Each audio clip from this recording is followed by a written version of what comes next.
নমস্কার বন্ধুরা, গরম গরম মুচমুচে আলুর চপ যদি হয়, কার না জিভে জল আসে বলুন তো। তাহলে আর দেরি না করে চলুন ঝটপট দেখে নিই অল্প উপকরণে আর অল্প সময়ে বাড়িতেই কিভাবে চপ বানিয়ে নেওয়া যায়। প্রথমে আমি 3 চামচ বেসন নিলাম। এরপরে আমি সামান্য পরিমাণ ছোটো চামচের 1 চামচ হলুদ, একটু বেকিং সোডা, একটু লবণ আর একটু লঙ্কার গুঁড়ো দিয়ে জল দিয়ে বেসনটাকে আমি ফেটিয়ে নিলাম। তার আগেই আমি মাঝারি মাপের 3টা আলুকে সেদ্ধ করে রেখে দিয়েছি। বেসনটা আমার দেখতেই পাচ্ছেন রেডি হয়ে গেছে। এরপরে আমি আলুটাকে রেডি করে নেব। প্রথমে আমি গ্যাসে কড়াই বসিয়ে গরম করে নিয়েছি, সামান্য পরিমাণ তেল দিয়ে নিলাম।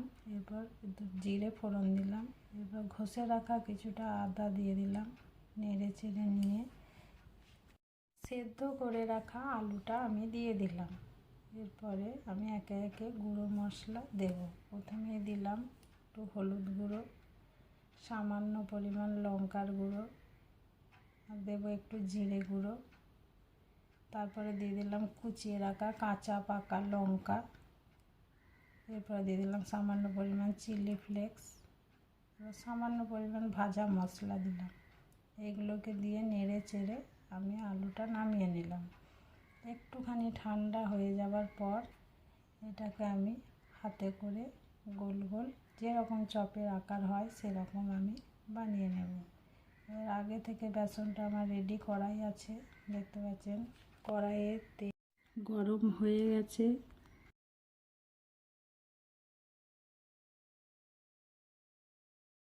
এরপর আমি একে একে বেসনে ডুবিয়ে ছেড়ে দিলাম। এবার এক পিঠ যখন হয়ে যাবে, এরপর উল্টে পাল্টে নিয়ে বেশ লাল লাল করে ভেজে তুলে নিতে হবে। এরপর আপনি পরিবেশন করুন সস দিয়ে। খান বসে, গরম গরম না হলে আপনি মুড়ি দিয়ে খান। দেখুন কি সুন্দর মুচমুচে চপ রেডি। সবার পছন্দ হবে বন্ধুরা, এইভাবে একবার বানিয়ে দেখুন। আর আমার রেসিপিটা ভালো লাগলে অবশ্যই সাবস্ক্রাইব করে দেবেন, লাইক কমেন্ট শেয়ার করে দেবেন। ধন্যবাদ বন্ধুরা।